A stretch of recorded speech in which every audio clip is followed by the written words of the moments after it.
नमस्कार। आइए आज हम बात करते हैं 2025 में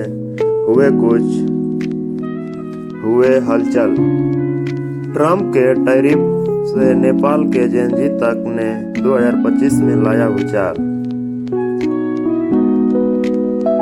सबसे पहले हम बात करते हैं अमेरिका के राष्ट्रपति डोनाल्ड ट्रंप की सनक के बारे में। ट्रंप के नेतृत्व में अमेरिका ने 2025 की शुरुआत टैरिफ वार से की। जनवरी से ही अमेरिका ने 90 से अधिक व्यापार साझेदारों पर बार टैरिफ लगाए, जिससे कई सामान की कीमतें बढ़ गई। ट्रंप ने पारस्परिक टैरिफ अपनाए, जिससे देशों पर ट्रेड डील्स पर फिर से बातचीत करने का दबाव बना। अप्रैल में ट्रंप ने चीन पर टैरिफ को तुरंत बढ़ाकर 125% करने का ऐलान किया। अमेरिका का यह कदम चीन के जवाबी कदम के बाद आया, जिसने 10 अप्रैल से अमेरिका के सामान पर अपना टैरिफ 34% से बढ़ाकर 84% कर दिया था। अमेरिका ने भारत पर भी 2 बार टैरिफ लगाया। 2025 में सबसे चर्चा में रहे जेन जी, जिन्होंने नेपाल में कराया सत्ता परिवर्तन।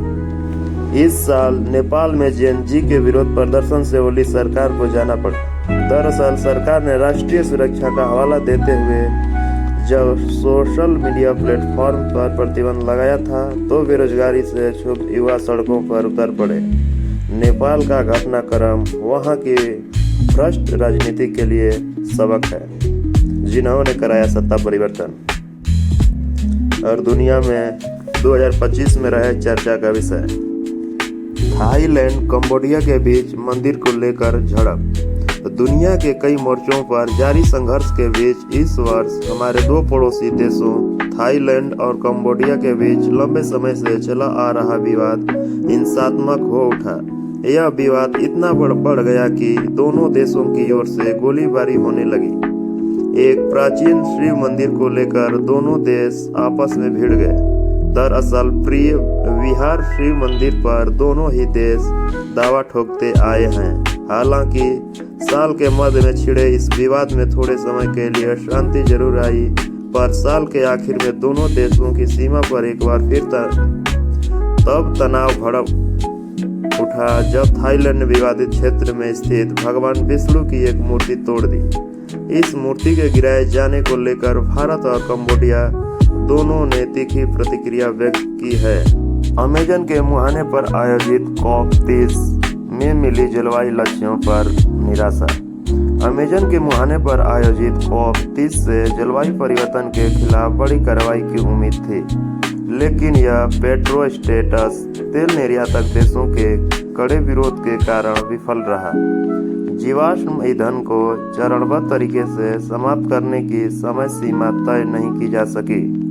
साथ ही मुख्य वेन्यू में आग लगने की घटना ने चर्चाओं में बाधा डाली, जिससे COP30 सम्मेलन अपने उद्देश्यों को प्राप्त करने में काफी पीछे रह गया।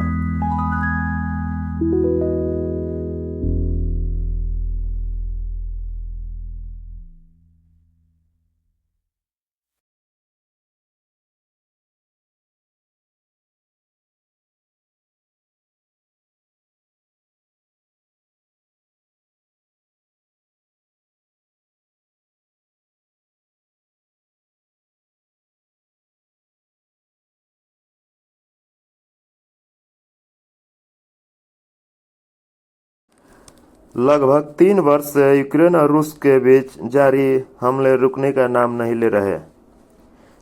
2025 में भी रूस ने यूक्रेन पर अपने हमले लगातार जारी रखे। साल के अंत में ट्रंप और जेलेंस्की की मुलाकात से पहले भी रूस ने यूक्रेन पर हमला बोला।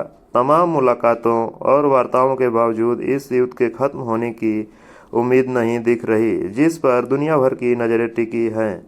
हालांकि इस साल युद्ध खत्म करने में तेज कोशिश दिखी और ट्रंप 20 सूत्री योजना पर काम कर रहे हैं, पर हल नहीं निकला। पुतिन ने हाल ही में कहा कि यूक्रेन में चल रहे विशेष सैन्य अभियान के दौरान रूस ने हथियारों और गोला बारूद के उत्पादन में 22 गुना वृद्धि की है। इसके अलावा टैंकों का उत्पादन 2.2 गुना और सैन्य विमानों का उत्पादन 4.6 गुना बढ़ गया है। दक्षिण अफ्रीका में आयोजित G20 शिखर सम्मेलन। दक्षिण अफ्रीका में आयोजित जी शिखर सम्मेलन राजनीतिक विवादों की भेंट चढ़ गया। अमेरिकी राष्ट्रपति डोनाल्ड ट्रंप द्वारा घरेलू मुद्दों और विवादास्पद दावों के चलते अमेरिका का बहिष्कार करने से समूह की प्रभावशीलता कम हुई। इसने वैश्विक अर्थव्यवस्था को दिशा देने के मुख्य एजेंडे को कमजोर कर दिया। सूडान में गृह युद्ध का तीसरा साल। सूडान में 2023 से ही सूडानी सशस्त्र बलों और लड़ाका संगठन रैपिड सपोर्ट फोर्सेस के बीच सशस्त्र संघर्ष जारी है। इस संकट के कारण जहां अब तक लाखों लोग मारे जा चुके हैं, वहीं लगभग 1.5 करोड़ लोग विस्थापित हो चुके हैं और शिविरों में रहने को विवश हैं।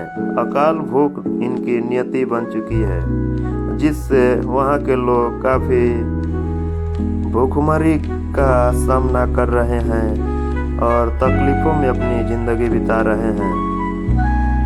गाजा में तबाही के बाद मानवीय संकट। इजराइल आक्रामकता में गाजा में 70,937 फिलिस्तीनियों की मृत्यु, 300 पत्रकारों का मारा जाना, भोजन की कतार में लगे हजारों लोगों की मौत और 15 लाख लोगों का भोजन और स्वास्थ्य सुविधाओं के लिए भटकना गाजा संकट की भयावहता का आईना है। और ठंड में बेघरों को तंबुओं में रहना पड़ रहा है। बांग्लादेश में चुनाव से पहले हिंसा। शेख हसीना के लिए फांसी की सजा घोषित करने के बाद से ही बांग्लादेश में उथल-पुथल थी, पर चुनाव से पहले छात्र नेता उस्मान हादी की मौत, हिंदुओं की हत्या और मीडिया संस्थानों में तोड़फोड़ के बीच खालिदा जिया के बेटे तारिक रहमान की स्वदेश वापसी बांग्लादेश में नए राजनीतिक समीकरण की आहट है। 17वां ब्रिक्स सम्मेलन में हितों का टकराव। विस्तार के बाद ब्रिक्स की यह पहली बैठक थी, लेकिन समूह के भीतर हितों का टकराव स्पष्ट दिखा।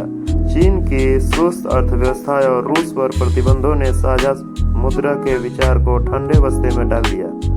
इसके अलावा भारत चीन सीमा विवाद और सऊदी अरब और ईरान के क्षेत्रीय हितों के टकराव ने ब्रिक्स समूह की एकजुटता को केवल प्रतीकात्मक बना दिया।